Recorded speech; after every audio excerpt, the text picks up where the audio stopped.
Hello. So you saw the title of this video and went, what? It's easy?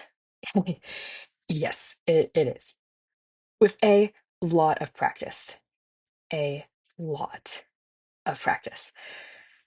But I'm just going to show you how I do it because if you have seen any of my videos, then you know that all of my characters are anthros. And if you have not seen any of my videos, now you know. They are actually an original anthro species called Neftarians, so they're not like your typical. Okay, they are typical, but anyways, let's see. I've got so many palettes. I'm gonna start off with uh Tina here. So this is gonna look a bit different because I am screen recording this and putting my voice over it. So this might be absolute crap, but I'm gonna try my best. Going to start off. I got my little my brushes area here, because these are all the ones that I use the most often, not including all the effects brushes. By the way, why on earth does Procreate have so many brushes now? I'm not mad at all. I am very grateful, actually, for some of them. Okay, starting with technical pencil, I'm going to begin with the head. Tina has pretty big ears. And by the way, you don't have to use this like just as specific for Tina.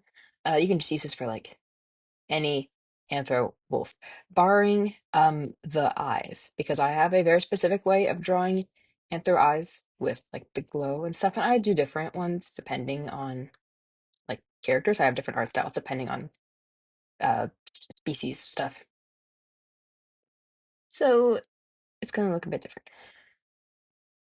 But for my Neftarians, I've got very kind of general way of doing the body and the head, and then the eyes are very kind of specific. I try to make them a blend of anime, but also like a realistic animal eyes, which is what this like bottom curve down here is for. And yeah, there's some pupils in there, some eyelashes, because she's a girl. And yes, I know guys have eyelashes too, but the girls have more pronounced ones. Also, this might turn into a good excuse for me to draw some ref sheets for them, because none of my characters have legitimate reference sheets, apart from like as like full body drawings that were not intended to be ref images. They're just the best full body drawings that I have. But I do not have an actual reference sheet that has a full body from maybe a couple different angles, has all their info on it. I don't have anything like that. So this might become an excuse for me to make those. And if I don't make those, well, I'm on Art Fight and I would really appreciate some reference sheets attacks. Next Art Fight. If you're feeling absolutely generous. You don't have to. If you're even on our right. You totally should be though. We go on to the shoulders. Yeah, I think that's a decent. Yeah, it's a good length. Shoulders can be a bit tricky. A good way to start is draw the collarbone, and then because the thing with anthros, they have human bodies typically, unless you want to draw them where they've got like the hind legs that do this this sort of thing where it's like they're quadrupeds, but then they decided that they would like to stand up. Uh, yeah, no, mine don't do that. Mine have human legs. That looks terrible. But anyway, they got the human body thing going on. So also, good rule of thumb, this doesn't look super great, but a good rule of thumb for drawing male versus female, uh, in case you have not noticed, women are generally nice and curvy, and I play fully into that. I like having some women that are shaped like women. It's okay to have women shaped like women and men shaped like men. Of course, my characters are all pretty muscular, so she's going to be a curvy, muscular lady. Because Tina's cool like that. And for the sketch, I just draw like a little polygon sort of thing for the hands, fists, whatever.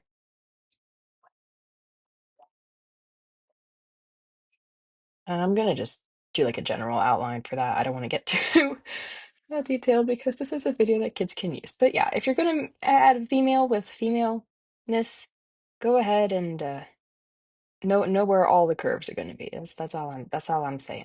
It's just the facts, guys. It's just the facts. All right. See, this is my problem. I always draw and then it gets to like the thighs and I don't have enough room left. Or the calves, the bottom legs. So I'm gonna shrink this down real quick. Um, and human legs, humanoid legs, they've got one taper and then another taper. And the knees go right in here. If you have trouble figuring out like how to do like the knees, you can draw a diamond or a triangle. And then this is gonna be the bend.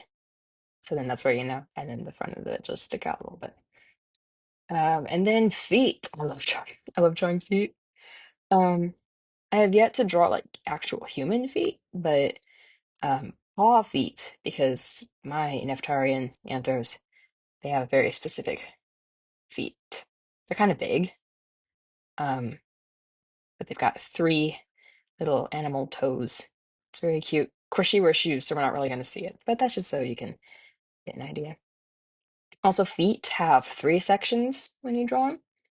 We've got the heel, got the middle, and we've got toes, and that's too big. So I'm going to shrink it down real quick. Mm, try to get down the same plane. Yeah, sure. That looks good. Wide leg stance. She's ready to go. She's ready and raring to go. Stance is everything. Pose, stance, everything.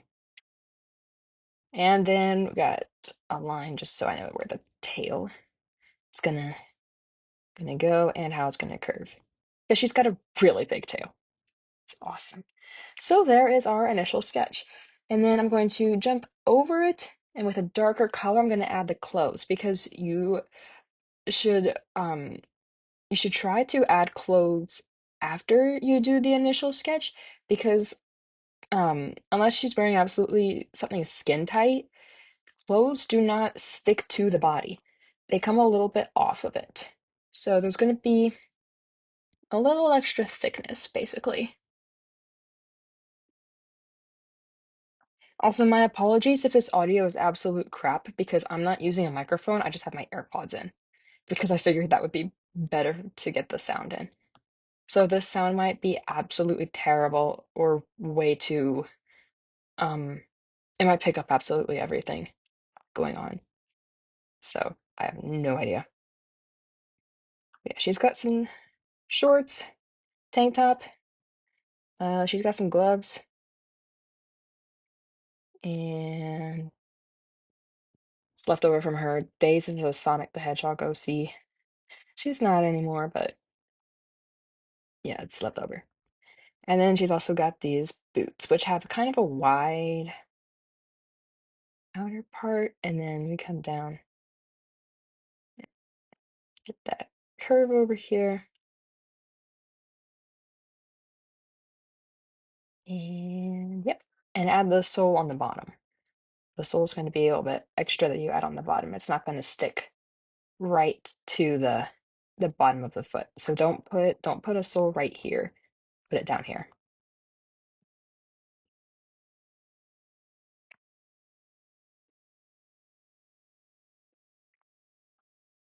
And try and make it the same thickness as the other sole. Or else it's gonna look a little weird. Okay. And there we go. Ooh, I have to add her tail fluffiness. If you're gonna draw a really fluffy tail with a curve in it, go wide. Go super wide. Don't make it stick right to it the entire time. It tapers out from where it stems off of the bottom of the spine, comes all the way down. It's gonna have a big, like, this curve is going to be a lot longer. This curve here is going to be a lot longer than this one. So yeah, and just gonna outline her real quick.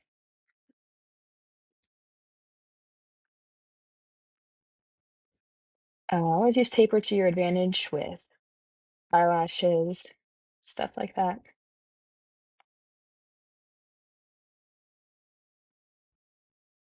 And also, you're probably like, holy crap, she is drawing this extremely fast. Yes, I draw extremely fast. I don't know why. I honestly don't. Why does she look mad? We gotta change that. Just to raise that overcompensated with the thing a little bit. There we go. Oh, that was probably one of the issues here. Let me just fix her eyebrow. There we go. Anyway, yes, I draw extremely fast. I do not know why. I do not know how. Um, Once you get to a certain point in your drawing, it becomes muscle memory. So you can just draw based off of like your hand knows what to do and how to do it, and your brain remembers where where things go, how to position them, and even if it doesn't, you'll become very good at just guessing. Like, oh, this needs something here. This needs something here. This could use a little bit of this over there. That sort of thing. It's wildly helpful.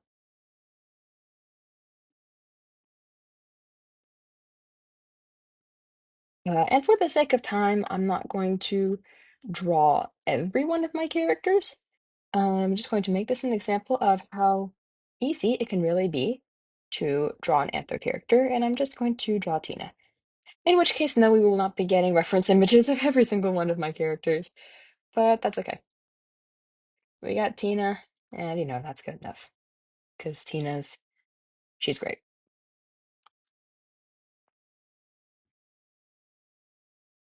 Gonna add some fur sticking up off of the shoulder here. Another little thing that I like to do, my muscles are, oh wow, her arm is way too wide, hang on. She's muscly, but she's not like shredded. Um, Another thing I like to do with muscles, keeping them a bit simple, um, to define like the shoulder muscle, I add this up here, and for the bicep, I add this over here, and you have it curve like opposite of this over here because that little muscle sticks out. And since she's very fluffy and she wears a tank top, I have some fur. It's kind of spill out everywhere. She's very fluffy. It's awesome. I'm gonna just add this real quick because she is a gorgeous female, and we're proud of that.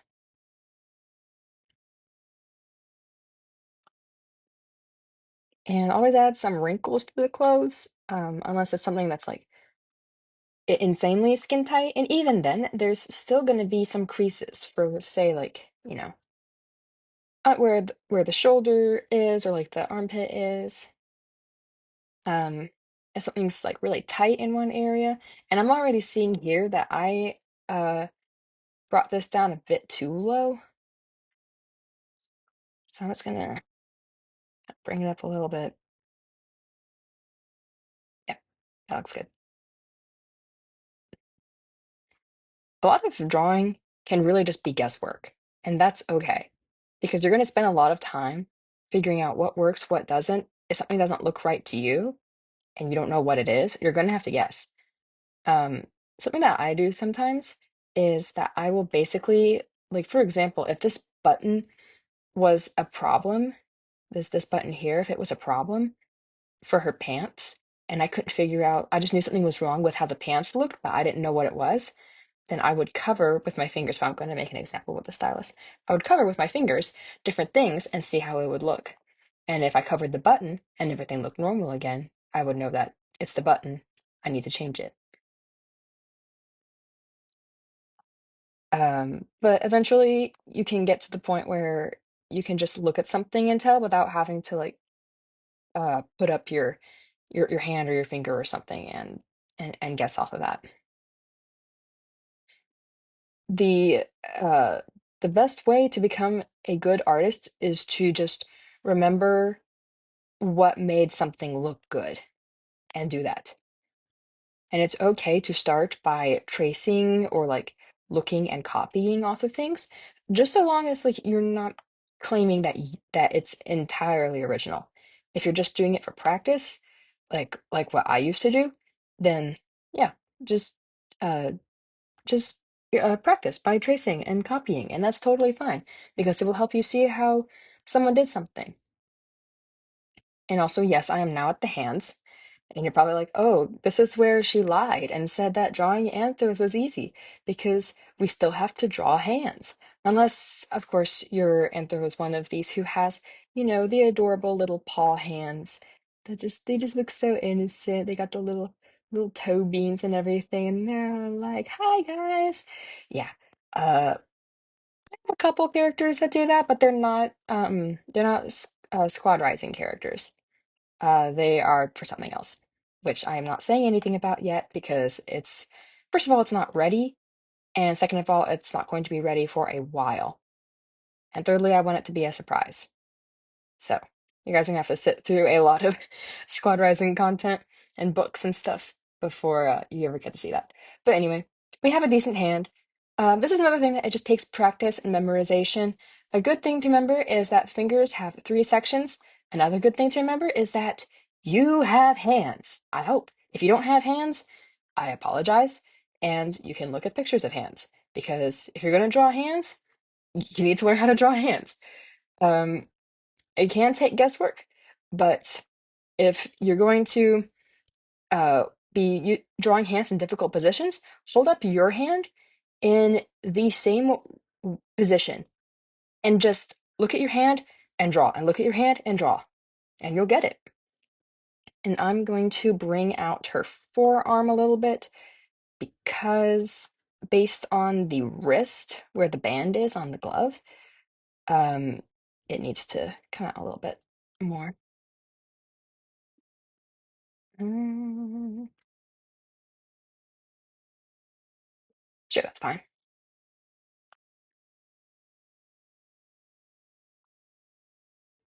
Yeah, it's fine.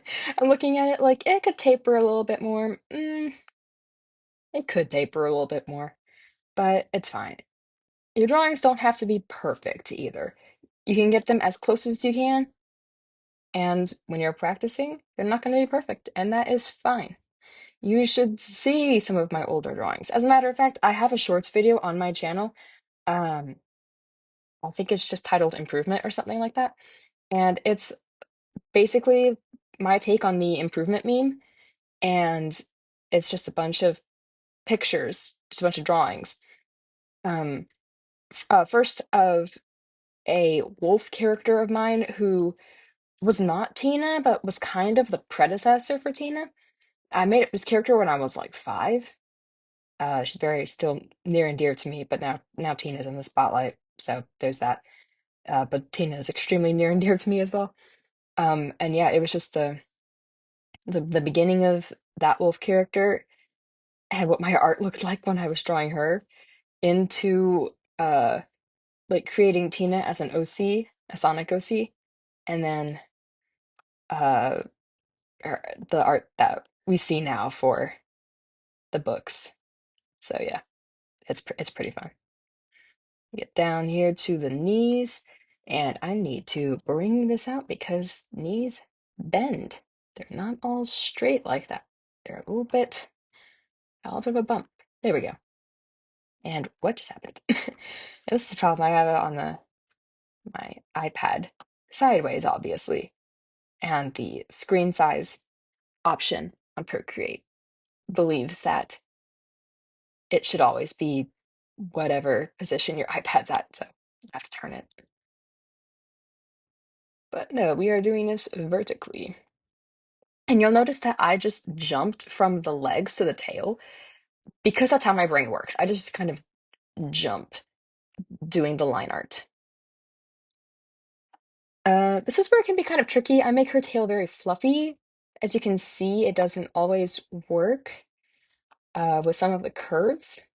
So I just have to kind of do my best here. And it's okay to erase little bits uh, where they don't quite line up. I can see I'm already not getting this quite as wide as in the initial sketch, and that's okay. You don't have to follow a sketch exactly. The sketch is your guidelines, um, so that you have a general idea of what to do, but you don't have to do it exactly because it's your sketch. If you're the artist, you can do whatever you want.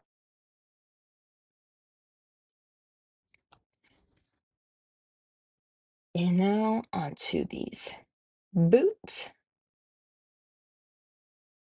And I often make the shoes come down a little bit farther than they do in this sketch, which is fine. Let's see.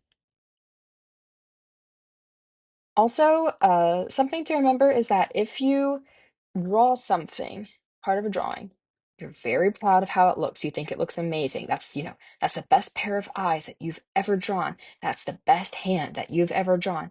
And then you look back and you realize the proportions are off. So even though what you drew looks fantastic, proportionally, it doesn't look right. If there's no way, if you're not using Procreate or some app that has a lasso tool where you can just hook something and change it to how it's supposed to be, then you have to erase it. Yes, I know. You don't want to erase it. You can take a picture of it so that you can remember for future reference or just to look back on and cry. But if it doesn't look right to you, it's not going to look right to anyone else. So if you want to make it as good as possible and you know how to, you have to shed those tears, roll with the punches, and just move on.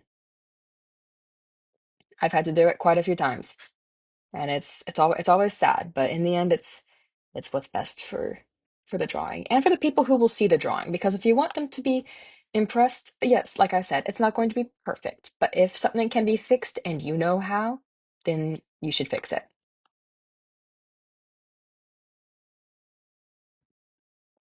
Otherwise, people will look at it and be like, "Oh, did you slack off here, or did you just not know?" I mean, granted, like if you're a beginner and or you're young, you can get away with it because you're still learning. But if you're, experienced and something doesn't look quite right, people are gonna know. Or if something doesn't look terrible and you just don't want to go back and fix it, not because it looks good to you, uh, but you're just like, man, I don't have the time to go back and fix that. Then just let them know, hey, not my best, but I tried. you know? And then people are going to be like, "Oh, it still looks good." People are usually very gracious about art, at least in my experience. I don't know, maybe if I've only ever encountered like really, really nice people. I'm probably just naive. But that's okay because I have a one-armed anthro right now and I'm feeling good about it. Let's see, shoelaces are not in the right place. Yes, I'm picky about shoelaces. And you guys are just going to sit through this while I move the shoelace down to where it should be. Oops. And then I will get onto her other arm. Her other arm. Sorry, that was a Napoleon Dynamite reference. And bring this shoelace down here. And I'm going to leave this shoelace there, even though we can't really, well, I'll just add a little bit for the sake of one. You can't really see it over here, but it's there because the positioning of the foot. Which this is a really helpful way to draw forward-facing feet. You don't have to draw them like all spread out or anything like that. Just, a little, well, that's very rounded, but hang on, I have to sneeze. All right.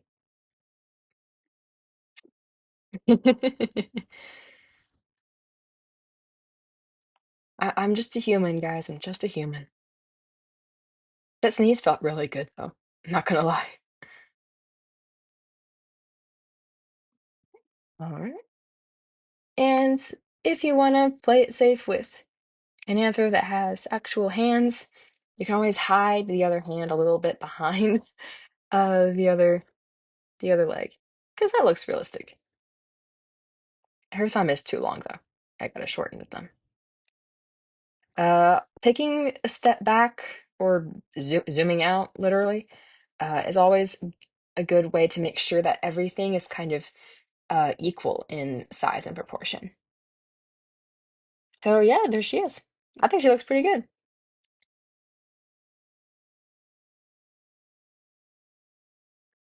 If you want to know what I use for outfit texturing, I'm just going to show you real quick. I go down to textures and I use Tarkine. And you should take it to black because it's got this really good fabric sort of thing to it. There is also Melaleuca. Melaleuca. I'm going to assume that's how you pronounce it. It's pretty good too. Um, but for like more um clothing that's kind of look like that. And I just use a little bit of blur on it because if it's like far away, but the brush is still big. I don't want it to look too big. And I'll usually turn it to soft light or something. Yeah. And just turn it down a bit. And yeah, there we go. Oh, and if you're wondering what I use for texturing fur, I very rarely texture fur unless I'm just feeling like it. But I will go to materials and I will use stubble for short fur or far away fur. And if need be, here, I'll just show you. I use ocean blur to kind of get it a little bit more blurry. Sometimes it does weird things, but if you change it to like soft light, then there. And I'll usually do that with a black one, and then I'll also do it with white because, of course, there's some hairs that are lit up. There are some hairs that are shaded. I used Gaussian blur, but that's okay. And then you do like that, and oops, turn it down a little bit. There we go. Now she looks like she's got actual fur. See? Um, if you don't want to use stubble, you can use these hair brushes. Oops, I don't typically use those unless I really, really need to. I have actually found that um, old brush or dry brush do a very good job, typically for longer fur. Um, but if you want to do shorter fur, you can just kind of like make really, really short strokes. And then you've got these little bitty, it's a little bit more messy. I'm gonna put this on alpha lock real quick because I've got the white one already. And I wanna show what it looks like in black. You just alpha lock it, turn it to black, and then unlock it, blur it, pick this one, blur it. I'm also gonna use Gaussian blur just a little bit. Soft light, and I'm gonna turn it down a little bit. Okay, so then with it blended like that, you get basically the exact same result. See, the stubble brushes are still off. So this is what it looks like with dry brush. So that's how you can get some quick and easy texturing on your Anthros fur. And let me see, I'm gonna turn this off, turn back on the stubble. Yeah, I actually like the painted better. I'm gonna delete the stubble ones. So yeah, and I'm gonna turn off the background real quick so we just get, boom, just Tina. There you go. Quick and easy. Drawing anthros really is easy. If I did not do a good job explaining that in this video, leave a comment and I can make another one. But yeah, this is how you draw an anthro wolf. It's very, very fun, actually. It's a lot of fun. Anyways, I hope this was a good video. Hope you enjoyed.